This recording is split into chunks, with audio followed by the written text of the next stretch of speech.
आपण जो या 3 महिन्यामध्ये मराठी व्याकरण पुढे नेणार आहोत त्याचं पूर्व विश्लेषण आधी आपण करू. नेमकं कोणकोणत्या घटकांवरती प्रश्न येणार आहेत याचा आपण अभ्यास करू आणि त्यानंतर मग शेवटी 10 मिनिटांमध्ये आपली जी रूपरेषा असणार आहे ते मी आपल्या समोर ठेवेन. कारण म्हणजे मराठी व्याकरण हे पूर्णतः या 5 घटकांमध्ये विभागलेलं आपल्याला दिसेल. पहिला घटक आहे तो म्हणजे वर्ण विचार. म्हणजे अ पासून ज्ञ पर्यंत आपण जे बालवाडीमध्ये शिकलोय किंवा यापूर्वी तुम्ही अभ्यासलेला असेल ते सगळे वर्ण, त्या वर्णांचे असलेले प्रकार, या सगळ्या गोष्टी आपण वर्ण विचार या घटकामध्ये करणार आहोत. दुसरा घटक आहे तो म्हणजे शब्द विचार. कारण अनेक वर्ण एकत्र आले की अक्षर तयार होतात. अक्षर जर अर्थपूर्ण असतील, त्यांचा क्रम योग्य असेल तर शब्द तयार होतात. तर शब्द विचार आपण बघणार आहोत. तिसरा घटक आहे तो म्हणजे वाक्य विचार, वाक्यांचे प्रकार आहेत. चौथा घटक आहे शब्द संग्रह.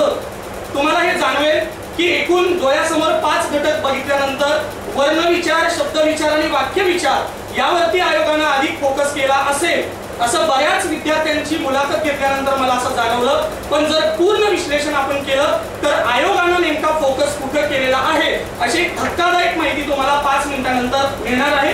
आणि अर्थात 5वं ते म्हणजे उतारा. कारण उतारा दिलेला असेल त्याखाली 5 प्रश्न दिलेले असतील. तुमचं वाचन, वाचनानंतरचं आकलन, आकलनानंतरचं चिंतन, तुम्ही प्रश्न कसे वाचता, क्रियापदापर्यंत पोहोचता का, प्रश्नाचा आशय कळतो का, तुम्हाला उत्तरं खोडता येतात का, आणि त्यानंतर तुमची बरोबर आलेली उत्तरं या सगळ्यानंतर तुम्हाला उतार्याला गुण मिळत असतात. आणि अगदी राज्यसेवा पूर्व परीक्षेचा जो पेपर आहे त्या पेपरमध्ये आपल्याला मराठी उतार्यांचं आकलन करून आपल्याला प्री पास व्हावं लागतं. अशा प्रकारे मराठी व्याकरण एकूण 5 घटकांमध्ये विभागलेलं आहे. आता मी पहिला घटक घेतला होता तो म्हणजे वर्ण विचार. आता या वर्ण विचारामध्ये या सर्व घटकांचा समावेश होतो. पहिला हे वर्ण म्हणजे काय जाणून घेणे, सगळ्या वर्णांचा अभ्यास करणे, त्या वर्णांपासून तयार होणाऱ्या अक्षरांचा अभ्यास करणे, वर्णांचे प्रकार आहेत स्वर, स्वरादी, व्यंजन यांचा अभ्यास करणे, जोडाक्षर आहेत त्या जोडाक्षरांचे नियम आहेत त्या नियमांचा अभ्यास करणे, उच्चार शास्त्रांचा अभ्यास करणे. आणि त्यानंतर आपण इंग्रजीमध्ये पाहिलं असेल इंग्रजीमध्ये ए पासून झेड पर्यंत जेवढे अल्फाबेट आहेत तेवढ्यांचाच आपण अभ्यास करत असतो. उदाहरणार्थ जर ओंकार असं जर आपल्याला लिहायचं असेल तर OMKAR असंच आपण लिहू, बरोबर आहे. त्यासाठी आपण वेगळ्या कुठल्या चिन्हांचा वापर करू का? नाही. पण मराठीमध्ये मात्र आपल्याला काही चिन्हांचा वापर करावा लागतो. त्यामुळे वर्ण विचारामध्ये मी खास करून विराम चिन्ह हे प्रकरण समाविष्ट केलेलं आहे. विराम चिन्हांवर दरवर्षी आयोग 1 ते 2 प्रश्न विचारतो. तर अशा पद्धतीने पहिलं प्रकरण असेल आपलं वर्ण विचार. दुसरं प्रकरण असेल शब्द विचार. शब्दांच्या जाती यामध्ये प्रामुख्याने असतील. नाम, सर्वनाम, विशेषण आणि क्रियापद या शब्दाच्या प्रमुख 4 जाती असतील. पुढच्या 4 जाती ज्याला आपण अव्यय असं म्हणतो त्यामध्ये क्रिया विशेषण अव्यय, केवळ प्रयोगी अव्यय, उभयान्वयी अव्यय, शब्दयोगी अव्यय याचे असलेले प्रकार, त्या प्रकारांमध्ये येणारे अव्यय, त्यातले असलेले अपवाद या सगळ्या गोष्टींचा सविस्तर अभ्यास आपल्याला शब्द विचारामध्ये करायचा आहे. त्याशिवाय सगळ्यात 2 महत्त्वाचे जुळे असणारी प्रकरणं संधी आणि समास. बरीच मुलं ऑप्शनला हे प्रकरण मराठी व्याकरणाचं टाकत असतात. कारण कधी संधीचा विग्रह पाठ करायचा, समासाचा विग्रह पाठ करायचा, त्याचे प्रकार कधी पाठ करायचे. पण आपल्याकडे याचे इतके शॉर्टकट्स आहेत की ते प्रकरण पूर्ण झाल्यानंतर काही सेकंदांमध्ये आपल्याला कुठल्या संधीचा प्रकार आहे, कुठल्या समासाचा प्रकार आहे, काही सेकंदांमध्ये आपल्याला कळतं. इतकी 2 प्रकरणांवर आपली चांगली कमांड आहे. पुढचा तिसरा घटक तो म्हणजे वाक्य विचार. याचं मी 2 विभाग केलेले आहेत. पहिला विभाग केलाय वाक्य विचार भाग 1. दुसरा विभाग आपण नंतर त्यावरती चर्चा करू. आयोग खास करून वाक्य विचारावरती जे प्रश्न विचारताना ते प्रश्न यातले असतात. वाक्य जे प्रकार आहेत ते वाक्याचे एवढे प्रकार मराठी व्याकरणामध्ये समाविष्ट आहेत. त्यातलं पहिलं आहे केवल वाक्य, दुसरं आहे संयुक्त वाक्य, तिसरं आहे मिश्र वाक्य. माझ्या आतापर्यंतच्या आकलनानुसार आयोगाला सगळ्यात आवडणारे प्रश्न जर कुठले असतील तर ते या 3 घटकातले आहेत. कारण केवळ प्रश्न, केवळ वाक्य, संयुक्त वाक्य आणि मिश्र वाक्य याच घटकावरती आयोगाने सर्वाधिक प्रश्न विचारलेले आहेत. याचा अर्थच असा आहे की बऱ्याच मुलांची तयारी या 3 वाक्यांच्या प्रकारामध्ये कमी असते. त्यामुळे आयोगाने 2014 पासून या 3 घटकांवरती प्रश्न विचारण्याचं सातत्य ठेवलेलं आपल्याला दिसतं. त्याशिवाय विधानार्थी वाक्य, प्रश्नार्थी वाक्य, उद्गारार्थी वाक्य हे वाक्याचे इतर प्रकार आहेत. खाली ही 4 प्रकार मी दिलेले आहेत. स्वार्थी वाक्य, आज्ञार्थी वाक्य, संकेतार्थी वाक्य, विद्यार्थी वाक्य. आणि विद्यार्थी ज्या वेळेला मला भेटायला येतात बऱ्याच विद्यार्थ्यांचा या वाक्य प्रकारांचा अभ्यासच नसतो. आयोगानं 1 ते 2 प्रश्न खास करून या प्रकारांवरती दरवर्षी टाकलेले आहेत आणि अगदी काही सेकंदांमध्ये आपल्याला या वाक्यप्रचार प्रकारांचं उत्तर मिळू शकतं इतके प्रॅक्टिस आपल्याला या प्रकरणामध्ये आहे. हे झाले वाक्यविचार भाग 1. इथं पूर्ण वाक्यांचे प्रकार आपण घेतो. दुसरा भाग आहे तो म्हणजे वाक्याचं होणारं रूपांतर, म्हणजे होकारार्थी वाक्याचं नकारार्थी बनवा, विधानार्थी वाक्याचं प्रश्नार्थी बनवा, विधानार्थी वाक्याचं उद्गारार्थी बनवा. अशा पद्धतीने वाक्य रूपांतर होत असतात. काही वेळेला 2 केवळ वाक्य दिली जातात त्याचं संयुक्त वाक्य करा, 2 केवळ वाक्य दिली जातात त्याचं मिश्र वाक्य करा, संयुक्त वाक्य मिश्र वाक्य कसं होईल, मिश्र वाक्य संयुक्त वाक्य कसं होईल, प्रयोग बदलून वाक्य रूपांतर कसं होईल, या सगळ्या गोष्टी वाक्य रूपांतर, वाक्य संश्लेषण, वाक्य पृथक्करणामध्ये असणार आहे. यानंतर एक वाक्य पूर्ण झाल्यानंतर ठरतो तो त्याचा काळ. जोपर्यंत क्रियापद येत नाही, क्रियापद असेल तरच त्याला आपण वाक्य म्हणतो. जो ज्या वेळेला क्रियापद येतं त्याच वेळेला काळाचा अभ्यास सुरू होतो. एकूण काळ किती आहेत? 3 महत्वाचे काळ आपल्याला माहिती आहेत. त्याचे उपप्रकार सकाळ संध्याकाळ हा काही काळाचा प्रकार नाही, बरोबर आहे. तुम्हाला असं वाटेल की सकाळ हा सुद्धा काहीतरी काळाचा प्रकार असेल, असं काही नाही. तर काळाचे प्रकार आपल्याला माहिती आहे. भूतकाळ म्हणजे जिथं भूत सापडतात, वर्तमान काळ म्हणजे वर्तमान काळात फिरणारी भूत, आणि जर आज काय केलं नाही तर भविष्यात आपली अवस्था त्याचप्रमाणे होणार आहे. त्यामुळे भूत हे आपल्या पाठीवरती कायमच असतं. तर असे 3 काळ हे काळांमध्ये आपण या ठिकाणी बघतोय. पुढचा असेल प्रयोग, जो अतिशय महत्वाचा भाग आहे. प्रयोग याचं कारण असं आहे की बऱ्याच मुलांना प्रयोगाचे उपप्रकार कळत नाही. कारण अलीकडे स्पर्धा परीक्षेची व्याप्ती जर आपण पाहिली तर त्यामध्ये प्रयोग, अलंकार, वृत्त, संधी, समास याच्यामधला जो अपवादात्मक घटक आहे त्या अपवादात्मक घटकावरती आयोगानं अधिक आपलं लक्ष केंद्रित केलेलं दिसतं. त्यामुळे प्रयोग, अलंकार आणि वृत्त हे अलीकडे, कारण मला असं वाटतं की 2016 पूर्वीच्या ज्या प्रश्नपत्रिका होत्या त्या प्रश्नपत्रिकांमध्ये अलंकार आणि वृत्तांवरती प्रश्न नव्हते, पण 2016 पासून खास करून अलंकार आणि वृत्तांवरती एक किमान प्रश्न हे आयोगाने विचारलेले आहेत. शिवाय इतर ज्या सरळ सेवाच्या परीक्षा होतात त्यामध्ये खास करून अलंकार आणि वृत्तांवरती प्रश्न विचारलेले आपल्याला दिसतात. पुढचा घटक शब्द संग्रह, की जो आपल्याकडे खूप कमी असतो. आपल्याला असं वाटतं की आपण मातृभाषा आपली मराठी आहे, आतापर्यंत वयाची आपली 22, 23, 24, 25 वर्ष झाली आणि मराठी आपल्याला खूप चांगलं येतं, बरोबर आहे. पण जर मी असं सांगितलं की अनाहत या शब्दाचा अर्थ सांगा तर आपल्याला त्या शब्दाचा अर्थ कळत नाही, बरोबर आहे. एखादी म्हण किंवा वाक्यप्रचार विचारलं जातं, रस्सा तळाला जाणे म्हणजे काय, आणि आपण सहज उत्तर देतो रस्सा तळाला जाणे म्हणजे मटण वगैरे, बरोबर आहे. त्यातला विनोदाचा जर भाग सोडला तर आपण आपल्या आकलनाप्रमाणे सगळ्या गोष्टी करत असतो, ठीक आहे. आणि ज्ञानाची खरी व्याख्या काय केलेली आहे माहितीये का? ज्ञान घेणं म्हणजे काय? आपल्याला आतापर्यंत चिकटलेलं जे अज्ञान आहे ते दूर करत जाणं म्हणजे ज्ञान मिळवणं. दुसरा याचा कुठलाही अर्थ नाही.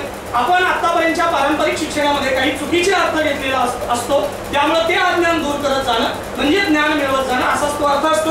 या शब्दसंग्रहामध्ये समानार्थी शब्द, विरोधार्थी शब्द, वाक्यप्रचार, म्हणी, शब्दसमूह, शब्दसिद्धी हा अतिशय महत्वाचा भाग हा शब्दसंग्रहामधला आहे. आणि एमपीएससीचं हे दुसरं आवडतं प्रकरण आहे शब्दसिद्धी. कारण एकूण मराठी भाषेमध्ये जे इतर भाषिक शब्द आलेले आहेत त्याचा समावेश या शब्दसिद्धीमध्ये होतो, ठीक आहे. माझं स्वतःचं नाव उमेश आहे.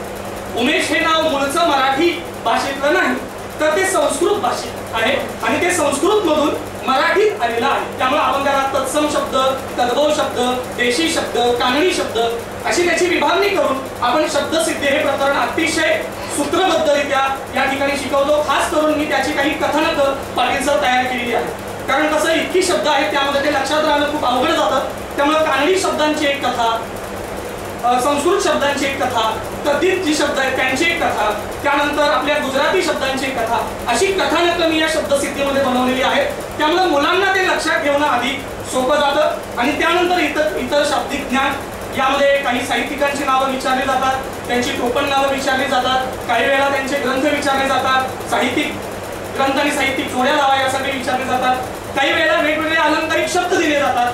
तर अशा पद्धतीने शब्दसंग्रह हा भाग यामध्ये येतो. आणि शेवटचा 5वा भाग की ज्याला आपण उतारा असं म्हणतो, 2च एकूण 8 प्रश्नपत्रिकांचं विश्लेषण असेल आपलं, तर त्या 8 पैकी 2च प्रश्नपत्रिका अशा होत्या की ज्या वेळेला आयोगानं 2 उतारे विचारलेले होते आणि त्या 2ही उत्तरांवर प्रत्येकी 5 प्रश्न असे 10 प्रश्न दिलेले होते. आणि इतर प्रश्नपत्रिकांमध्ये मात्र आयोगाने केवळ एकच उतारा विचारलेला आहे. असे एकूण 60 प्रश्न आतापर्यंत या परीक्षांना विचारले जात होते, पण आता त्या 60 गुणांचं जे मराठी व्याकरणाला वेटेज होतं ते कमी करून आता 50 प्रश्न हे मराठी व्याकरणाला असणार आहेत. पुढचा भाग अतिशय महत्त्वाचा, पुढे घ्या. इथं मी घटकानुसार विश्लेषण केलेलं आपल्याला दिसेल. मी मगाशी जे तुम्हाला बोललो की आयोगानं कोणत्या घटकावरती किती प्रश्न विचारलेले आहेत याचं जोपर्यंत आपण आकलन करत नाही तोपर्यंत आपली अभ्यासाची दिशा योग्य आहे, अचूक आहे हे कळत नाही. तर असिस्टंट फेब्रुवारी 2014 मध्ये झालेली जी परीक्षा होती त्यामध्ये एकूण वर्ण विचारावरती 2 प्रश्न होते, शब्द विचारावरती 22 प्रश्न होते, वाक्य विचारावरती 13 प्रश्न होते, शब्द संग्रहावरती 18 प्रश्न होते आणि एक उतारा विचारलेला होता. 5 प्रश्न त्यामध्ये समाविष्ट होते. म्हणजे आपल्याला इथं कळेल की शब्द विचार आणि त्यानंतर लागोलाग शब्द संग्रहावरती आयोगानं 2014 मध्ये अधिक प्रश्न विचारलेले होते. पुढे एसटीए 2014 वर्ण विचारावरती 5 प्रश्न, शब्द विचार 14 प्रश्न, वाक्य विचार 15 प्रश्न, शब्द संग्रह 21. म्हणजे 2014च्या एसटीए मध्ये सर्वाधिक प्रश्न हे शब्द संग्रहावरती विचारले गेले. परत त्यांनी उत्तर एकच 5 प्रश्नांचा ठेवलेला आपल्याला दिसतो. पुढे जाऊन आपण पीएसआय 2014 वर्ण विचार 2, शब्द विचार 5, परत वेटेज कमी, वाक्य विचार 8 आणि शब्द संग्रहावरती त्यांनी 35 प्रश्न विचारलेले होते. बऱ्याचदा आपण काय करतो, शब्द संग्रह हा भाग शेवटच्या टप्प्यात ठेवतो. 2 दिवस राहिले, 3 दिवस राहिले, पटपट पाठ करू, आठवू आणि लिहू. मराठी व्याकरणामध्ये आपली मातृभाषा असताना सुद्धा कमी गुण येण्याचं कारणच हे आहे की आपण इतर घटकांचा अभ्यास करत बसतो आणि जो मुख्य आयोगानं ज्याच्यावरती फोकस केलेला आहे शब्द संग्रह याच्याकडे आपण जाणीवपूर्वक दुर्लक्ष करतो की ज्याचा तोटा आपल्याला थेटपणे परीक्षेत दिसतो. पुढे आपण असिस्टंट 2015 7 प्रश्न वर्ण विचार, शब्द विचारावर 14 प्रश्न, वाक्य विचार 6 प्रश्न, शब्द संग्रहाचं वेटेज परत सर्वाधिक 23 प्रश्न शब्द संग्रहावरती आहेत आणि इथं उत्तरे 2 विचारलेले आहेत. प्रत्येकी 5 प्रश्न असे 10 प्रश्न उत्तरावरती आलेले आपल्याला दिसतात. पुढचं एसटीए 2015 परत हे वेटेज बघा. वर्ण विचार 3, शब्द विचार 19, वाक्य विचार 14, शब्द संग्रह परत 19. म्हणजे 2014 पासून आयोगाची जी दिशा आहे प्रश्नपत्रिका सेट करायची त्यामध्ये शब्द संग्रहाला अधिक महत्व आपल्याला दिलेलं दिसतं. परत 2016 मध्ये तेच आपल्याला दिसेल. वर्ण विचार 3, शब्द विचार 18, वाक्य विचार 10, शब्द संग्रहावरती एकूण 24 प्रश्न विचारलेले आपल्याला दिसतात. पुढचं बघू. एसटीआय 2016 वर्ण विचार 3, शब्द विचार 22, वाक्य विचार 11, परत शब्द संग्रह 19, उत्तरा 1. पीएसआय 2017 ला 22 प्रश्न पुन्हा शब्द संग्रहावरती आलेले आपल्याला दिसतात आणि आपली विश्लेषणाची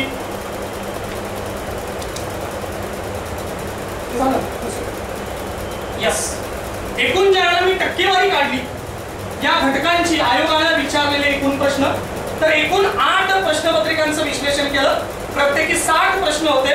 एकूण 480 प्रश्न विचारले गेलेले होते. त्या 480 पैकी वर्ण विचारावरती विचारले गेले प्रश्न 27, शब्द विचारावरती विचारले गेले प्रश्न 135, वाक्य विचार 81, शब्द संग्रहावरती विचारले गेलेले प्रश्न आहेत 181 आणि उत्तरा 50. टक्केवारीचा विचार केला तर 37% प्रश्न हे केवळ आणि केवळ शब्द संग्रहावरतीच विचारले गेलेले आहेत की ज्याच्याकडे आपण सातत्यानं दुर्लक्ष करत असतो.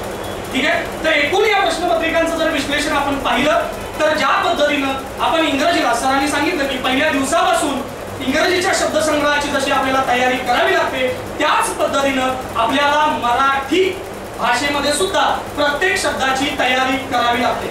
मी ज्यावेळेला या सगळ्याच गोष्टींचं काय कारण असेल की एमपीएससीने शब्दसंग्रहावरती अधिक प्रश्न विचारलेत याचा ज्यावेळेला मी सखोल अभ्यास करायला लागलो ना त्यावेळेला मला एक गोष्ट अशी जाणवली की आता प्रत्येकाच्या हातामध्ये मोबाईल बरोबर आहे. त्या मोबाईल मध्ये आलेले जेवढे शब्द आहेत मिस कॉल, डायल कॉल बरोबर आहे त्याला आपण प्रति मराठी शब्द देऊ शकलेलो नाही बरोबर आहे. आणि त्यामुळे काय होतंय आपल्या बोलण्यामध्ये, आपल्या वागण्यामध्ये, आचरणामध्ये, उच्चारामध्ये, लेखनामध्ये सुद्धा अधिकाधिक शब्द हे इंग्रजीच येतात बरोबर आहे. काही इंग्रजी शब्दांना आपण पर्यायी शब्द देऊ शकलेलो नाही आणि त्यामुळे कदाचित आयोगाला असं वाटलं असावं की विद्यार्थ्यांचं शाब्दिक ज्ञान मराठीमधलं वाढावं म्हणून त्यांनी शब्दसंग्रहावरती सर्वाधिक प्रश्न विचारलेले आपल्याला दिसतात. ठीक आहे. आता यानंतर आपण